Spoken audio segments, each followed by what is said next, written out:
भगवान शिव ने एक बार अपना तेज समुद्र में फेंक दिया, जिससे महातेजस्वी बालक का जन्म हुआ। इस बालक का नाम था जालंधर। जालंधर आगे चलकर एक पराक्रमी दैत्य राजा बना। जालंधर बहुत ही राक्षस प्रवृत्ति का था। जालंधर का विवाह दैत्यराज कालनेमी की कन्या वृंदा से हुआ।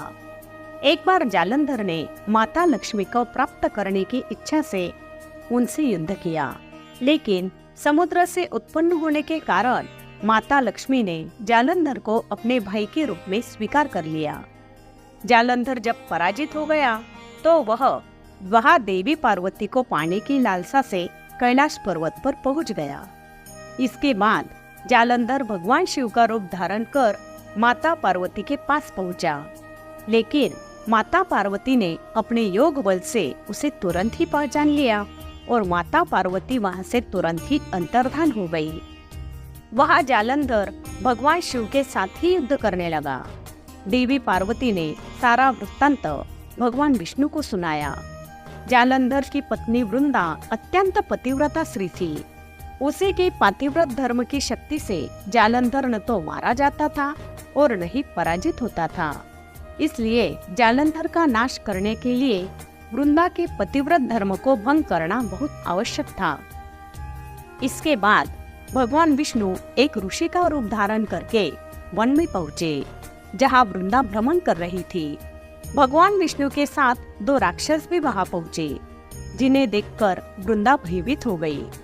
फिर भगवान विष्णु जो ऋषि के रूप में थे, उन्होंने वृंदा के सामने पल में दोनों को भस्म कर दिया। इसके बाद ऋषि से वृंदा ने कैलाश पर्वत पर महादेव के साथ युद्ध कर रहे अपने पति जालंधर के बारे में पूछा। ऋषि ने अपने माया जाल से दो वानर प्रकट किए। एक वानर के हाथ में जालंधर का सिर था तथा दूसरे के हाथ में धड़। अपने पति की यह दशा देखकर वृंदा मूर्छित होकर गिर पड़ी। जब वृंदा को होश आया तो उसने अपने पति को जीवित करने की विनती की।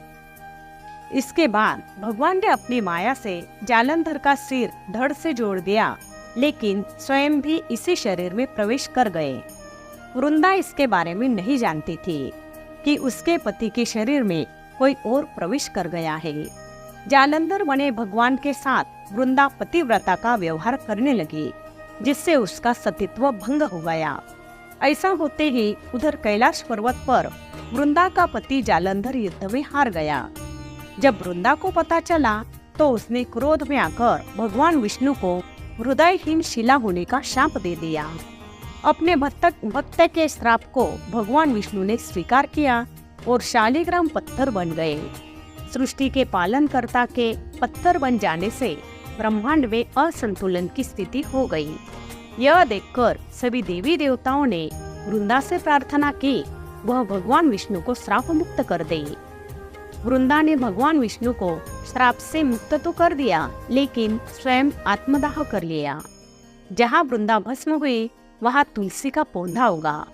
भगवान विष्णु ने वृंदा से कहा, हे वृंदा, तुम अपने सतीत्व के कारण मुझे लक्ष्मी से भी अधिक प्रिय हो गई हो। अब तुम तुलसी के रूप में सदा मेरे साथ रहोगी।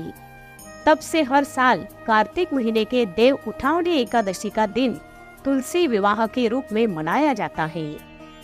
भगवान विष्णु ने वरदान दिया कि जो मनुष्य मेरे शालिग्राम रूप के साथ तुलसी का विवाह करेगा, उसे इस लोक और परलोक में विपुल यश की प्राप्ति होगी।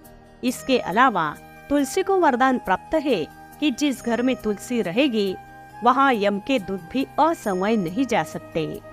मृत्यु के समय जिसके प्राण मंजरी सहित तुलसी और गंगा जल मुख में रखकर निकल जाते हैं, वह पापों से मुक्त होकर वैकुंठ धाम को प्राप्त होता है। जो मनुष्य तुलसी व आंवलों की छाया में बैठकर अपने पितरों का श्राद्ध करता है, उसके पितर मोक्ष को प्राप्त हो जाते हैं।